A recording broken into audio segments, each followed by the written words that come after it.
हम एक कहानी के द्वारा जानेंगे कि लोगों को आकर्षित कैसे कर सकते हैं और अच्छे काम कैसे करेंगे। यह कहानी है एक गांव के एक छोटे से लड़के की जिसका नाम अर्जुन था। अर्जुन गांव का सबसे बेहतरीन धनुषधारी था और उसका सपना था कि वह अपनी क्षमताओं का पूरा उपयोग करके महाभारत युद्ध में एक महान योद्धा बनेगा। एक दिन अर्जुन गुरु द्रोणाचार्य के पास गए और उनसे धनुष धारण की शिक्षा मांगी। द्रोणाचार्य ने उसकी मांग को सुना और उसे एक छोटे से पेड़ के नीचे ले गए। वहां पर द्रोणाचार्य ने उसके सामने एक आकाश में लटकी हुई आंखों का एक बांट दिया। द्रोणाचार्य ने अर्जुन से कहा, अर्जुन, तुम्हें धनुष धारण का शिकार करना है, पर इस आकाश में लटकी हुई आंखों को देखकर ही करना होगा। अर्जुन ने दृढ़ संकल्प बनाया कि वह यह काम कर सकेगा। वह अपने तांत्रिक दृष्टिकोण और सामर्थ्य के साथ धनुष धारण करने के लिए तैयार हो गए।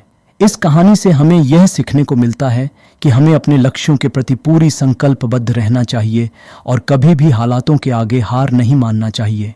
भगवान श्री कृष्ण की तरह हमें भी अपने दृढ़ संकल्प और सामर्थ्य के साथ अपने लक्ष्यों की प्राप्ति के लिए प्रयासरत रहना चाहिए। यह कहानी हमें यह भी याद दिलाती है कि सफलता के लिए सामर्थ्य की जरूरत होती है, लेकिन साथ ही सामर्थ्य की सहायता से ही हम सफल हो सकते हैं। इसलिए हमें अपने लक्ष्यों की ओर बढ़ने के लिए सामर्थ्य को और भी बेहतर बनाने का प्रयास करना चाहिए और साथ ही दूसरों की मदद करने का भी संकल्प बनाना चाहिए। आप लोगों को अपने ओर आकर्षित करने के लिए एक कृष्ण मोटिवेशनल स्पीच देने के लिए ये कुछ सुझाव दे सकते हैं। और डिपेंड आपका उद्देश्य और लक्ष्य।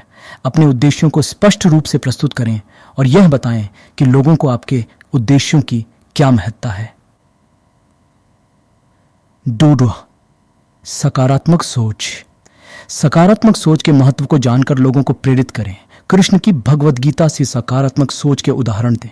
3. स्वाध्याय और आत्मसमर्पण। लोगों को आत्मसमर्पण के महत्व को समझाएं और उन्हें अपने काम में स्वाध्याय करने की प्रोत्साहित करें। 4. उत्कृष्टता की प्रोत्साहन। कृष्ण के जीवन से उत्कृष्टता की प्रेरणा दें और लोगों को यह सिखाएं कि कैसे वे अपने क्षेत्र में उत्कृष्ट हो सकते हैं। 5. ध्यान और आंतरिक शांति। मेधावियों को ध्यान और आंतरिक शांति की ओर मोड़ने के लिए प्रोत्साहित करें। 6. परमात्मा के प्रति भक्ति। कृष्ण की भक्ति और साधना के माध्यम से आत्मा के विकास के महत्व को समझाएं। 7. समर्पितता और सेवा। लोगों को सेवा और समर्पितता के महत्व को सिखाएं और कृष्ण के जीवन से सीखें। किसी को अपने ओर आकर्षित करने के लिए एक कृष्ण मोटिवेशनल स्पीच देने के लिए आप निम्नलिखित सुझावों का पालन कर सकते हैं। 1. अपनी भाषा और व्यक्तिगतता का उपयोग करें। अपने भाषा में बात करें और अपनी व्यक्तिगतता को प्रकट करें ताकि आपका संदेश अधिक स्पष्ट और सुस्त हो। 2. खुद की कहानी साझा करें। आप खुद की सफलता और चुनौतियों की कहानी साझा करके अपने अनुभवों से लोगों को प्रेरित कर सकते हैं। 3. उदाहरण दें। आप कृष्ण जी की जीवनी और मूर्ति के उदाहरणों का उपयोग करके अपने संदेश को समर्थन दें। सपोर्ट, सकारात्मकता को प्रमोट करें। सकारात्मक सोच और सक्रियता के महत्व को बताएं और लोगों को सकारात्मक दिशा में देखने के लिए प्रोत्साहित करें। 5. श्रद्धा और आत्मविश्वास को बढ़ावा दें। कृष्ण जी के उपदेशों से श्रद्धा और आत्मविश्वास के महत्व को समझाएं। 6. सहयोग और साथीता की महत्व को बताएं।